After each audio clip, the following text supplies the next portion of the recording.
It's wonderful to hear that. So let me just back up a little bit and explain how I got on this journey of the mind. Obviously, I had another career. So what made me so interested in this was, I'll just back it up a little bit. About 6 years ago, I was outed by Comic Relief. I never told anybody I had a mental illness. I kept that very stumm. But then they outed me because they said, could they use my photo for their campaign for mental illness? I said, sure. And I thought it was going to be a little postage-size stamp thing. But instead, it was this gigantic poster they put up of me in the tube station that said, this woman has mental illness, please help her. I was mortified. I couldn't believe that. And I looked like a Lithuanian peasant. It was like sick. And then I saw them all over London, grotesque. So I thought, you know what I'm going to do? I'm going to write a show and make that look like it's my publicity post. So I was now forced to write a show about mental illness, and I toured mental institutions for 2 years, and they loved it, I think. They weren't always facing me, but I think they liked it. And if you can make a schizophrenic laugh, you're halfway to Broadway. And the bipolars used to say, I laughed, I cried. And then I had a big fan base from the psychopaths. They still love me. I still get letters saying, I'm going to kill you, but it's a fan base. It's a fan base. So, I mean, what was so fantastic was that I found my people. I found them. I had been searching, but there they were, and they had the same kind of look that I have in my eyes. And it was such a relief because none of these people, when you said, how are you, said fine. And we could talk about our symptoms and drugs for hours and hours, whereas on the outside, you always bore people senseless. And they were like, they understood, and this is why I became a mental health campaigner, is that they understood that depression has nothing to do with being sad. It's an unfortunate word, but it has nothing that the public should really understand. It's not because you had a bad hair day, or even that your husband left town. This is where there's no sensation at all. It's a brain disease. And it feels like people say, are you creative when you're in this state? Read my lips. It feels like somebody made a slot up here and then dumped cement through your whole body. So you're gone. You're in a coma. You're gone. And even to lift your hand is as difficult as running the triathlon. So nothing is working. So that was, I thought, an important thing to mention. But then it turned out, and I toured this all over the world, finally, outside with normal people, whatever that is. But it wasn't just the 1 in 4 who have a mental problem. I realized it was 4 in 4. Because halfway through the show, we always had a conversation, even in the mental institutions. And the people who were normal asked the same questions as the other people. So I thought, oh, this is interesting. And I realized, that we're all bombarded by bad news. We all have those critical voices. I've never met anybody in all the tours that has a voice that says, I'm doing a wonderful job, and may I say how attractive you are today? Nobody has that. Nobody. I mean, we're all screwed, basically, because we're bombarded, all of us, day and night by bad news, and our poor little brain can't tell if there's danger right behind us or it's halfway across the world. Why should I be bothered? Why should I be affected if there's a 3.6 earthquake in Dong Dong Dong? Why do I have to know that? Or there's a shark attack in Malawi? Or there's a flood in brain-dead Nebraska? Do I have to know that?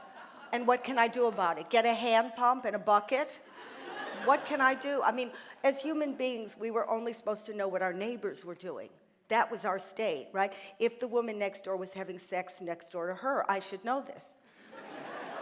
But 4 doors down, I don't care. Do you understand? So we're in constant terror. Constant terror. I mean, and also that digital Viagra is driving us. It keeps us moving forward. We used to think if we had technology, we'd have spare time. Now we wouldn't know spare if it came up and hit us on the head. It's like saying, let's get some spare oxygen. Nothing. So we're all in this situation together, but I was really interested as to why the critical voices. I mean, that was to me fascinating. And I thought, well, I'm going to go to school and learn how the brain works, okay? And then I'll feel, that I understand. I'm on top of the situation. It was an extreme move. So I crashed UCL on a neuroscience course with all these 21-year-olds. And I told them I had that disease that made me look like I was really old. So I'd fit in. And then much later, they found out I really was old. But it didn't matter because I was the one with the car. So anyway, they graduated. I didn't graduate. Obviously, I crashed the course. So really what I don't understand is why isn't it the headlines in the newspaper of really what's going on in our heads? It's 2013. We should have a roadmap. Everybody used to ask, who am I? What's my meaning? Just look in your brain. It's extraordinary. There are no voices. I mean, and if the voice, it's a teeny little grain of sand compared to the ocean liner the size of Mars, which is what's driving you up here. I mean, there's 100 billion neurons. It's like 100 billion Las Vegases sending lights, electricity to different parts of your brain, telling you, oh, I feel pain because of this. It goes to your memory. I'm in love because you remind me of Kurt Russell. It's got pictures. It's got memories. This is who you are. And then you make certain habits just because you want to adapt. So every time I get in a frightening situation, I always smile and get really aggressive. That's me. And that's a certain pathway. All these neurons harden up. And that's a habit that I've created. And other people get scared and they hunker like little animals. Okay, that's another habit. And all these ways of adapting that we get used to becomes our personality. And all the other neurons atrophy. So we get locked into this mode of behavior. Now see, everything was okay hundreds of thousands of years ago. We were really well adapted. Okay, we weren't able to use our thumbs, and we had a lot of body hair. But emotionally, we were right there. Nobody had OCD. There was no anorexia. Nobody bringing up their lunch. Everything was fine. Okay, and then when we'd feel a predator, right, we'd do, which was something that was perfect for our bodies. We'd fill up with cortisol and adrenaline. These are to get the hard, fast hits where you turn in from a nice guy into a killer. And then we'd take on the situation. We'd take it on. We'd either be killed or we'd kill, or we'd be lunch or we'd have lunch. And if we survived, all the cortisol and adrenaline would come back down, and we'd go back to being calm and serene. We'd go back to grazing or whatever it is we did. So the problem is these days, in this culture, the cortisol and adrenaline, everything is a threat. Everything is scary to us. Now, we didn't know, the brain didn't know this culture was coming. And everything fuels it. Again, the brain doesn't know if it's back there, or, oh, the newspapers are helpful because you open it up, everybody's been murdered. Every single person's dead. And so I don't know if we're addicted to this stuff, but we don't shut it down. And now what's even worse is that we don't just feel physical threat, that there's really a bear behind us, which I doubt, but we feel social fear. So if somebody doesn't accept you on Facebook, in your brain, it registers in the same area as if you were shot in the foot. It doesn't know. So the cortisol and the thing, it just keeps going. And so we want to be the best. That's where actually the voices kick in. It says, you're not good enough. You don't want to fail. God help it. It's doing the best it can. It's trying to save us. And by the way, nobody has a voice, as I said before. And if you did have a voice that said, oh, what a beautiful morning, that's not good for survival. You'd be hit by the next truck. So we all have a proclivity to those negative voices. But they're coming so fast because the fear's coming so fast. And so we live in this state of, oh my God, I didn't get an email. Oh my God, I can't twerk as well as Miley Cyrus. Everything is driving us nuts. I can, but most people can't. Which I will do for you later. But there is good news. There is a light at the end of the tunnel. And again, I don't get why this isn't written everywhere. There's this thing now, science knows there's neuroplasticity, which means you can change the way you are. And by the way, all the way until you die. The neurons, if you keep curious and you keep changing patterns, you break out of those habits. Boy, does this keep alive, but with old people, they get stuck. Every day at 4, they sit. Then they watch TV. We should kick them in the ass and say, come on, learn tango, learn Chinese, jump, parachute jump. You're old, what's the difference if you die?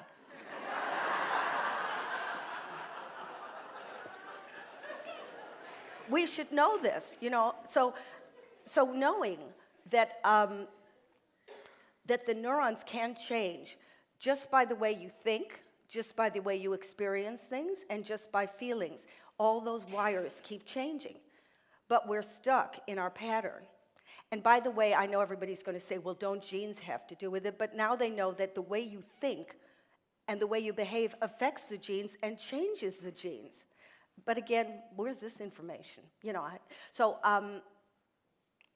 knowing that, I thought, how do you regulate that stuff? I mean, I'm addicted to adrenaline. Everybody has their we're chemicals, that's it, babe. That's all you are, is a walking cocktail. Really. And everybody has their thing. Like, I'm addicted to adrenaline. I wait for the taxi to come, and then I pack for the airport. Because I love that buzz. I get in the car when it's, I got to get to the appointment, and it was 10 days ago. So I'm beeping and I'm saying, fuck you, out the window. And I was just going to get my nails painted blue. I've killed people. But I get that rush, that's my addiction. Other people have really healthy drugs, like they have oxytocin, that's their main motif. And those people are really lovely and mumsy and milky. And they're the type of people that go, no, it's okay, you get in front of me. I have very little of this drug. Some people have that serotonin, which even if there's a Holocaust, they're feeling good. I have to buy that stuff over the counter.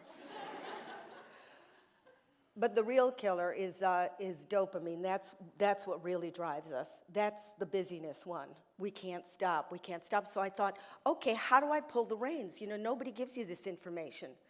If there's a way of, with this neuroplasticity, there must be some way of changing the way I think and changing the way I feel to make sure that I'm more balanced, that I don't get whooshed, which used to happen with the depression, hit with that tsunami of cortisol, and it just, takes me down a river and drowns me. So I thought there must be some way I can get this down. So I did research. I was quite curious, and I didn't want to do a weekend course on how to hug your inner elf.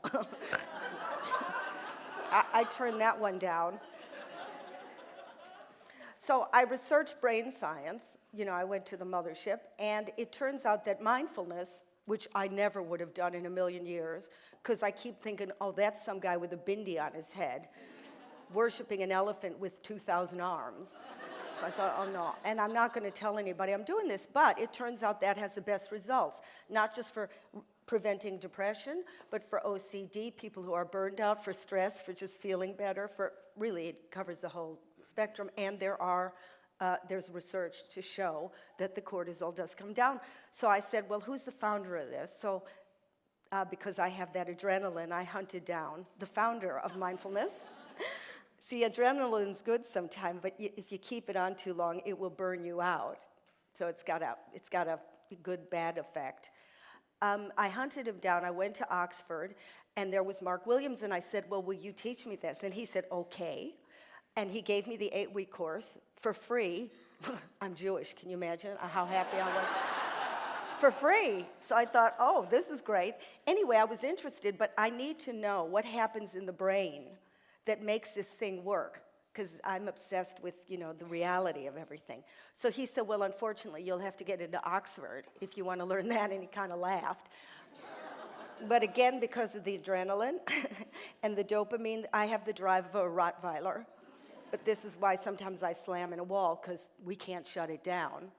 So I got all my good report cards, which was 2, and then my SAT scores, you know what that was? I really Tip-X those out, because I had the intelligence of a house plant.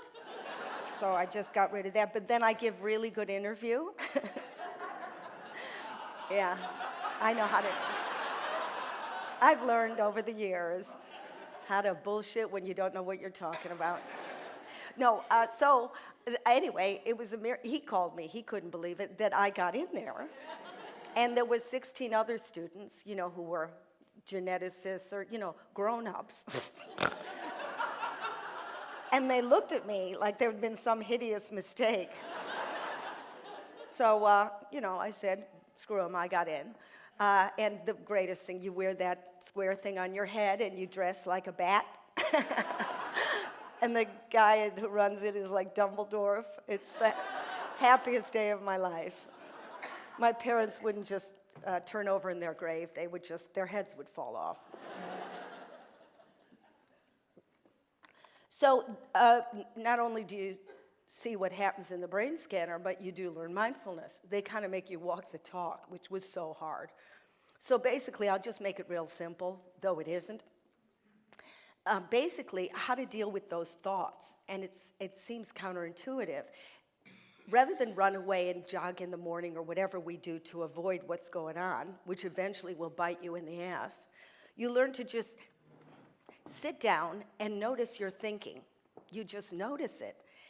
And if you actually have the nerve to face the garbage that's going on, and again, it's like mine right now is everybody hates me, nobody's listening, I'm a fraud. That's my theme song. I don't know what yours is. But, that's going by. There is a part of the brain where you can sit back and watch that, like it's on a TV. But, of course, then you get caught up in it, and there's more of a story. But you start to notice there's different qualities of your thinking. One is really good, because we wouldn't be here if it wasn't for that.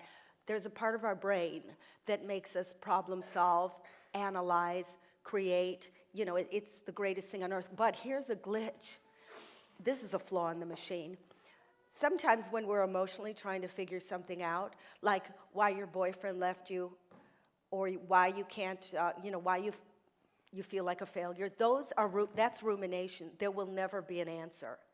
You'll be up all night trying to figure out why you can't be Miley Cyrus. Up all night, you'll never come to a conclusion. It's this disease called rumination.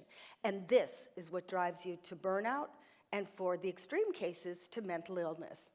It's that chewing away, because that cortisol really does its damage. So when you notice that you're thinking like that, okay, you don't punish yourself. That's just where you are. So you learn to sit really still and notice those thoughts. Now, in order to not get caught up in that thought stream, to get caught up in that argument that you're doing, you got to have an anchor. Because otherwise, that brain's had you captive for 20 or 30 or 40 years. It ain't giving up easily. So now what you have to do is find an anchor. Now, I know this sounds easy, but if you send your attention to one of your senses, touch, sight, sound, taste, well, you know what they are. This isn't fluffy stuff. This is actual, when you send your attention inside your body, there's another part of the brain called the insula that becomes active. The reason we're always stressed and we're out of our minds with anxiety is because that alarm bell called the amygdala's up. That's what makes us such a wreck. That's what drives us, always thinking there's bad news, and turns on the cortisol. When you activate the insula and you send your attention, let's say, to hearing, here's the thing. You're tricking your brain, because you can't be anxious and experience a sensation at the same time. It's like a car. You can't put it in 2 gears. Okay, that sounds easy, but I'll give you a little bite size. It works. You can't be thinking future, past, and listening or feeling a sensation, because it brings you into the present. Because I'm not listening yesterday. You can't be in those 2 modes. So just as an experience, let's just listen for 10 seconds. And just notice what's going on. Now, your brain will want you back, but just keep taking it back to the listening.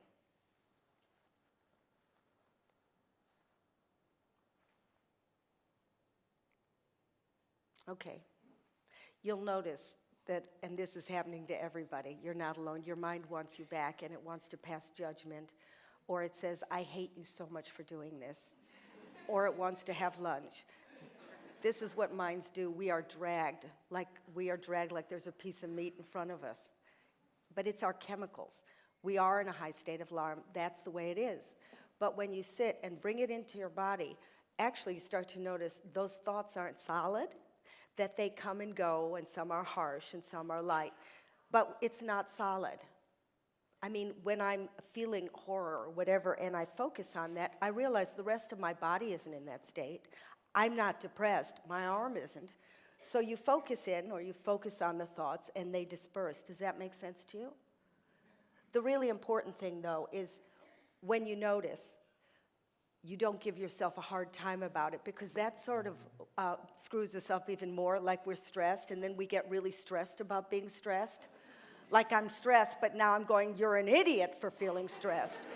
Or I'm anxious, and then I think, come on, pull out of it, pull out of it. So we get a double arrow. You know, you get the first thing, right? That it just exists, watch it. But then we send it another arrow, and the adrenaline and the whole thing, it exasperates it.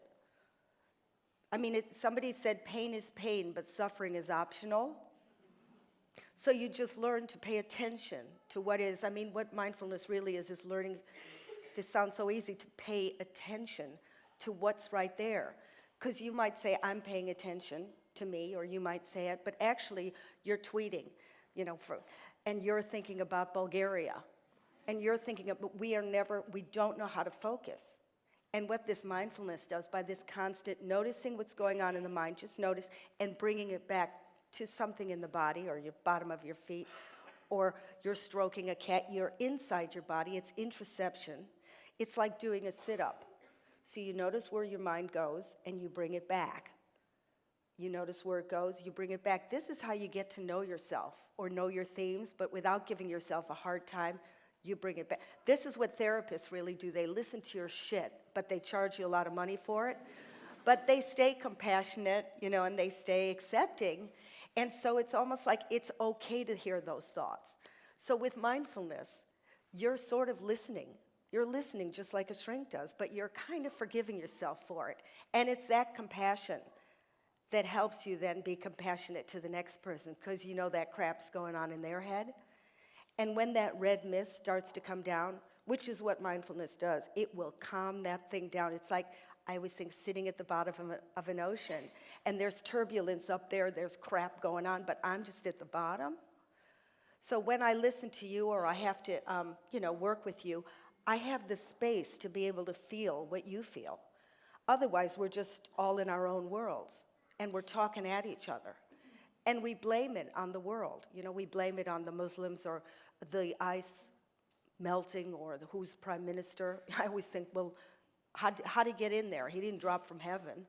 There's always something niggling us, but the war is in our brains. There's always that conflict. We're arguing with ourselves, and until we learn to resolve that screaming in there, there will always be war. So that's my speech on world peace. That's enough now.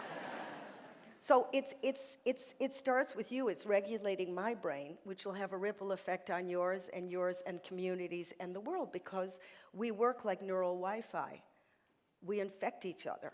If you think we don't, go to a movie and watch how everybody screams at the same time or laughs at the same time. We're completely connected.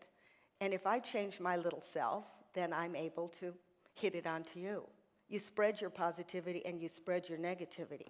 So all I can think of, listen, I'm not an evangelist. It doesn't have to be mindfulness, but it has to be something that brings you in under the words, under the attack. So it could be Tai Chi, when you go into your body, because then the adrenaline comes down. It could be, what is it, that Kai Kwong? Kong Kwai? Kong Kong? That other one. It could be any martial art. It could be yoga, as long as you're in your body. And here's my problem. Usually it's just some babe standing there to show me that she can kiss her behind from both directions. So it's all about forgiving. It's all about compassion to yourself. I hate using these words, but it all comes down to that.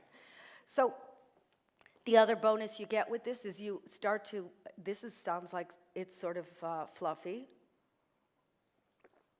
But what this also does, it gives you a chance to come into the present, which is a land we don't visit very much.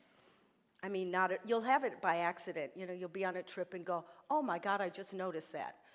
Or you'll have it for a second, but we have no means, we haven't got the mechanism to pull the brakes and just be right here. So a bonus of mindfulness is that you can either use that brain to go get, because we need, but once you know you've gone over your tipping point, you can pull the brakes, just go into your body, and then you're there. It makes you able to be more aggressive because you've gone on the back leg, and now you've got more fuel. Because you can't, it just exasperates, and then you can't think clearly. In stress, the first thing to go is memory. That's why kids should really learn when they're working on their tests, they're going to just screw up. The anxiety makes the neurons in the hippocampus die, and this is where memory is. So basically, I wish I knew it when I was younger, because I used to be with my kids, one of my kids is here, and they'd be telling me about, their dead hamster, and I should help them with the funeral arrangements. I know they were doing that, but I can't remember because I was on 2 telephones at the same time. They thought these things were growing out of my ears. And there was always that next email. I can't even remember who I was emailing, so I missed it. I missed the whole thing. And now, just this habit of learning to throw focus, it's agonizing, but you realize I'm doing emails to people I don't even know. I'm tweeting, who the fuck are these people? Why am I doing this? Instead of whipping yourself to death, you put down the telephone, you put down the computer, and intentionally you throw that focus. And you've learned to do that by working that insula. You're there, you're looking, your feet are on the ground.